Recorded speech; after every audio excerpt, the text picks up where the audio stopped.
Hi friends, நம்ம recent days நிறைய 1000 ரூபாய் பட்ஜெட்டுக்கு above segmentல இருக்கக்கூடிய IEMs பத்தின வீடியோஸ்லாம் பார்த்துட்டு இருக்கோம். பட் பட்ஜெட் செக்மெண்ட்ல 1000 ரூபாய்க்குள்ள நான் இவ்வளவு நாளா வந்து wired earphone பட்ஜெட்ல யூஸ் பண்ணிட்டு இருக்கேன் ப்ரோ. சோ ஃபர்ஸ்ட் டைம் ஒரு IEM க்கு ஸ்விட்ச் பண்ணலாம் அப்படின்ற மாதிரி பிளான்ல இருக்கேன். எனக்கு பட்ஜெட்ல வேணும் 1000 ரூபாய்க்குள்ள வேணும் அப்படின்னு கேட்கக்கூடியவங்களுக்காக KZ EDX Pro அப்படின்ற இந்த ஒரு IEM எடுத்துட்டு வந்திருக்கேன். ஆக்சுவலி இந்த IEM உடைய பிரைஸ் பாத்தீங்கன்னா 800 அந்த ரேஞ்சில தான் வரும். சோ இந்த பட்ஜெட்ல இந்த IEM நம்ம கன்சிடர் பண்ணலாம். ஃபர்ஸ்ட் டைமா ஒரு wired earphoneல இருந்து IEM க்கு ஸ்விட்ச் பண்றவங்களுக்கு அதுல இருந்து இதுல என்ன பெட்டரா கிடைக்கும், இது எப்படி இருக்கு, என்ன எல்லாத்தையும் டீடைல்டா இந்த வீடியோல பார்க்கலாம் வாங்க. ஸோ ஃபர்ஸ்ட் இந்த KZ EDX Pro இந்த IEM உடைய அன்பாக்சிங் அப்படின்னு நீங்கள் கேட்டிங்கன்னா அன்பாக்சிங்லாம் யூஸ்வல் தான். ஸோ பாக்ஸை ஓப்பன் பண்ணிங்க அப்படின்னா ஃபர்ஸ்ட் எடுத்துனே நமக்கு IEM உடைய ஹெட் தான் இருக்கும். ஆக்சுவலி இது வந்து டிட்டாச்சபிள் IEM தான். ஸோ IEM உடைய ஹெட்டும் கேபிளும் உங்களுக்கு தனித்தனியாக தான் இருக்கும். ஸோ அதில் ஃபஸ்ட்டு பார்த்தீங்கன்னா IEM உடைய ஹெட் இருக்குது. ஹெட்டு பார்த்தீங்கன்னா இந்த மாதிரியான டிசைனில் கொடுத்துருக்காங்க. அண்ட் இது ஒரு பட்ஜெட் IEM அப்படின்றதுனால குவாலிட்டியெல்லாம் பெருசாக எதிர்பார்க்க முடியாது. ஒரு நார்மல் குவாலிட்டியில் தான் உங்களுக்கு பண்ணியிருக்காங்க. பிளாஸ்டிக்கில் தான் டிரான்ஸ்பரண்டாக இருக்குல்ல இந்த மாதிரி நமக்கு பண்ணியிருக்காங்க. அடுத்து பார்த்தீங்கன்னா நமக்கு கேபிள் கொடுத்துருக்காங்க. ஆக்சுவலி இது வந்து காப்பர் கேபிள் தான். 3.5 ஜாக் வேரியன்ட் இருக்கக்கூடிய கேபிள் கொடுத்துருக்காங்க. இது போக எக்ஸ்ட்ரா இயர் டிப்ஸ் நமக்கு கொடுத்துருக்காங்க. ஸோ அது போக பார்த்தீங்கன்னா புக்லெட்ஸ் வாரண்டி, அதுதான் வேறு எதுவும் பாக்ஸில் கிடையாது. அடுத்து இப்போ நம்ம IEMக்கு வந்தோம்னா, ஸோ இந்த IEM பொறுத்த வரைக்கும் நான் சொன்ன மாதிரி இது ஒரு பட்ஜெட் IEM அப்படின்றதுனால அந்த பட்ஜெட்டுக்கு ஏற்ற மாதிரி தான் குவாலிட்டிலாம் பண்ணியிருக்காங்க. IEM உடைய ஹெட்டே பார்த்தீங்கன்னா உங்களுக்கு ரொம்பவே லைட் வெயிட்டாக இருக்குது. அண்ட் குவாலிட்டியுமே ஒரு நார்மல் குவாலிட்டிக்கான IEM அப்படின்ற மாதிரி தான் இருக்குது. அண்ட் இதில் பார்த்தீங்கன்னா கேபிளை கனெக்ட் பண்ணுறதுக்கு வந்து நமக்கு 2 பின் தான் கொடுத்துருக்காங்க. ஸோ அந்த 2 பின் வழியாக தான் பார்த்தீங்கன்னா நமக்கு கேபிளையும் இந்த IEM வந்து கனெக்ட் பண்ணிக்கணும். அண்ட் கேபிளுடைய குவாலிட்டியுமே இந்த பட்ஜெட்டுக்கு ஓகே தான். ஸோ ஏன்னா இதை விட ஹையர் ப்ரைஸ் செக்மெண்ட்லேயே நிறைய பேர் பார்த்தீங்கன்னா இந்த மாதிரி காப்பர் கேபிள்லாம் கொடுக்குறாங்க. பட் இந்த செக்மெண்ட்டுக்கு காப்பர் கேபிள் அப்படின்றது ஓகே தான். பட் நமக்கு அந்த வால்யூம் அப் அண்ட் டவுன் பண்ணுறதுக்கான அந்த பட்டனும் பார்த்தீங்கன்னா இங்கே கொடுத்துருக்கலாம். பட் அந்த பட்டன்லாம் இல்லை. ஜஸ்ட் நீங்கள் ப்ளே அண்ட் பாஸ் பண்ணிக்கலாம் ட்ராக்கை. அதே மாதிரி கால் வந்துச்சுன்னா அட்டன் பண்ணிக்கலாம். ஸோ அதற்கான ஒரு டெடிகேட்டட் பட்டன் மட்டும் தான் கேபிளில் கொடுத்துருக்காங்க. மற்றபடி இந்த வால்யூம் கண்ட்ரோல் பண்ணுறதுக்கான பட்டன்லாம் இல்லை. அதெல்லாம் கொஞ்சம் மிஸ் ஆகுது. அதை தான் குவாலிட்டி இந்த பட்ஜெட்டுக்கு ஏற்ற மாதிரி ஓரளவுக்கு ஓகே அப்படின்ற லெவலுக்கு தான் பண்ணியிருக்காங்க. ரொம்ப பெட்டரான குவாலிட்டி கிடையாது. நெக்ஸ்ட் ஃபிட்டிங் அப்படின்னு வரும்போது ஆக்சுவலி ஃபர்ஸ்ட் இந்த IEM கேபிளையும் இந்த IEM ஹெட்டையும் கனெக்ட் பண்ணுறதுக்கு எந்த பக்கம் ரைட்டு எந்த பக்கம் லெஃப்ட் அப்படின்றத எப்போவுமே IEM அந்த ஹெட்டில் வந்து மென்ஷன் பண்ணியிருப்பாங்க. பட் ஆனால் இந்த IEM ஹெட்டில் பார்த்தீங்கன்னா எந்த பக்கம் ரைட்டு லெஃப்ட் அப்படின்றத மென்ஷனே பண்ணல. ஸோ அதனால் அதை கண்டுபிடிச்சி ஃபிக்ஸ் பண்ணுறதே வந்து ஒரு பெரிய தலைவலியாக போயிடுச்சு. அதுக்கப்புறம் ஃபிக்ஸ் பண்ணதுக்கப்புறம் நமக்கு ஃபிட்டிங் அப்படின்னு வரும்போது ஃபிட்டிங்கில் வந்து பெருசாக பஞ்சாயத்து இல்லை. எனக்கு வந்து பக்காவாக வந்து ஃபிட் ஆகிடுச்சு. நான் செக் பண்ணி பார்த்த வரைக்கும் ஓரளவுக்கு கொஞ்சம் வந்து பெருசாக தான் இருக்குது. IEM உடைய ஹெட் வந்து லைட்டாக பெருசாக தான் இருக்குது. பட் இருந்தாலும் எனக்கு வந்து ஃபிட்டிங்கில் பஞ்சாயத்து இல்லை.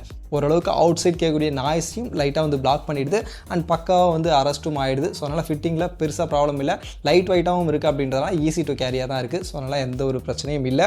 நெக்ஸ்ட் இதோட ஆடியோ எக்ஸ்பீரியன்ஸ் பாட்டு கேட்குறதுக்கு எப்படி இருக்குது அதுதான் மெயின். ஏன்னா நமக்கு வந்து இந்த பட்ஜெட் அப்படின்றது 800 கிட்ட வருது. ஸோ 800 பட்ஜெட்டில் வந்து நமக்கு நல்ல குவாலிட்டியான நிறைய இயர்ஃபோன்ஸை நமக்கு கிடைக்கும். ஸோ அப்படி கிடைக்கும் போது அதை விட்டுட்டு இந்த IEM நம்ம சூஸ் பண்ணலாமா சாங் கேட்குறதுக்கு அப்படின்னு நீங்கள் கேட்டிங்கன்னா யூஸ்வலி இந்த மாதிரியான வயர்டு இயர்ஃபோன்ஸ்லாம் அதிகமாக அவங்க எதை ஃபோக்கஸ் பண்ணுவாங்கன்னா பேஸை தான் ஃபோக்கஸ் பண்ணுவாங்க. ஏன்னா அதை வச்சு தான் ஓட்டுவாங்க. அவங்க கிளாரிட்டியிலலாம் வந்து அந்தளவுக்கு ஃபோக்கஸ் பண்ண மாட்டாங்க. அதெல்லாம் கொஞ்சம் வந்து சப்ரஸ் பண்ணிவிடுவாங்க.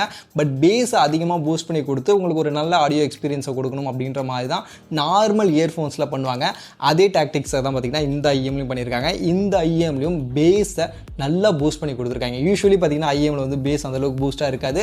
பட் இது வந்து ஒரு பட்ஜெட் IEM. நார்மலாக வந்து ஒரு இயர்ஃபோனில் இருந்து அடுத்த IEMக்கு வரவங்க அப்படின்ற போது அதில் அவங்க பேஸ் அதிகமாக எக்ஸ்பீரியன்ஸ் பண்ணியிருப்பாங்க. ஸோ அந்த எக்ஸ்பீரியன்ஸையும் கொடுக்கணும் அப்படின்றதுனால பார்த்திங்கன்னா இதில் பேஸை பூஸ்ட் பண்ணியிருக்காங்க. பேஸ் செம்மையாக இருக்குது.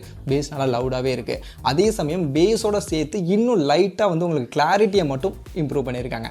நார்மல் இயர்ஃபோனில் பார்த்திங்கன்னா உங்களுக்கு இறைச்சல் இருக்கும். அஃப்கோர்ஸ் இதுலேயுமே வந்து சாங் கேட்கும்போது சில சாங்ஸ்லாம் இறைச்சல் இருக்குது. நான் இல்லைன்னா சொல்ல மாட்டேன். பட் லைட்டாக நமக்கு நார்மல் இயர்ஃபோனை கம்பேர் பண்ணும்போது இன்னும் கொஞ்சம் பெட்டரான டீட்டெயிலிங் இருக்கிற மாதிரி இருக்குது. இன்னும் கொஞ்சம் பெட்டரான கிளாரிட்டி இருக்கிற மாதிரி இருக்குது.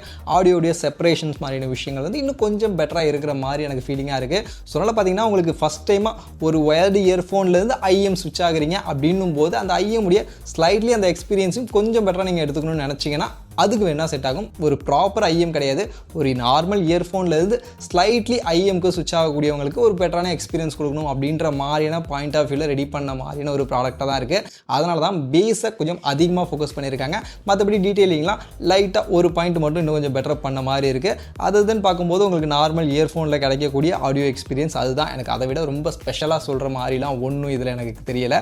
பட் ஓவரால் பார்க்கும்போது ஒரு பட்ஜெட் செக்மெண்ட்டில் IEM நீங்கள் ஃபஸ்ட் டைம் ட்ரை பண்ணி பார்க்கணும். இந்த மாதிரி மாதிரி டிட்டாச்சபிளாலாம் வேணும், கேபிள் தனியாக அண்டு ஹெட்டு தனியாலாம் நீங்கள் எடுத்துகிட்டு போகணும் அப்படின்ற மாதிரியான கான்செப்ட்லாம் பார்க்குறீங்கன்னா கன்சிடர் பண்ணலாம். அதே மாதிரி ஐஎம்க்கான அந்த சவுண்டிங்குடைய லைட்டான டியூனிங்கும் இருக்குது. உங்களுக்கு லோ மிட் ஹை ஃப்ரீக்வன்சியுடைய அந்த செப்பரேஷன்ஸ் அதெல்லாமே லைட்டாக உங்களால் ஃபீல் பண்ண முடியுது. பட் ஒரு கம்ப்ளீட் ஒரு ஐஎம் அப்படின்னு நான் கண்டிப்பாக சொல்ல மாட்டேன். ஒரு பேசிக் ஒரு பிகினர் ஐஎம் யூஸருக்காக ஒரு நார்மல் ஒயர்டு இயர்ஃபோன்லேருந்து ஐஎம்க்கு சுவிட்ச் ஆகக்கூடியவங்களுக்கு என்ன பண்ணணுமோ லைட்டாக மட்டும் டியூனிங்கை பெட்டர் பண்ணி கொடுத்துருக்காங்க. ஓவரால் ஆடியோ எக்ஸ்பீரியன்ஸாக பார்க்கும்போது ஒரு நல்ல ஆடியோ எக்ஸ்பீரியன்ஸ், சாங் கேட்கறதுக்கான எக்ஸ்பீரியன்ஸ்லாம் பெட்டராக இருக்குது. பட் ஐஎம் அப்படின்னு நீங்கள் எதிர்பார்க்கக்கூடிய ரொம்ப பெட்டரான ஆடியோவை எதிர்பார்க்காதீங்க. ஒரு நார்மல் இயர்ஃபோன்லேருந்து ஸ்லைட்லி பெட்டரான ஒரு ஆடியோ எக்ஸ்பீரியன்ஸ் கொடுக்கக்கூடிய ஒரு ஐஎம்மாக, ஒரு பட்ஜெட் ஐஎம்மாக இருக்குது. அண்ட் இந்த பட்ஜெட்டுக்கு பார்க்குறீங்கன்னா வேணால் கன்சிடர் பண்ணலாம் அப்படின்னு நான் நினைக்கிறேன். மற்றபடி இந்த ஐஎம்முடைய ப்ரைஸ் நான் சொன்ன மாதிரி இதில் மைக் உள்ள வேரியன்ட் பார்த்தீங்கன்னா 850 ரூபாய்க்கு செல் பண்ணுறாங்க. நம்மகிட்ட இருக்கக்கூடிய வேரியன்ட் பார்த்தீங்கன்னா மைக் இருக்கக்கூடிய வேரியன்ட் தான். இதுலேயே மைக் இல்லாத வேரியன்ட் பார்த்தீங்கன்னா 800 ரூபா அப்படின்ற ப்ரைஸிங்க்கு சேல் பண்ணிட்டு இருக்காங்க.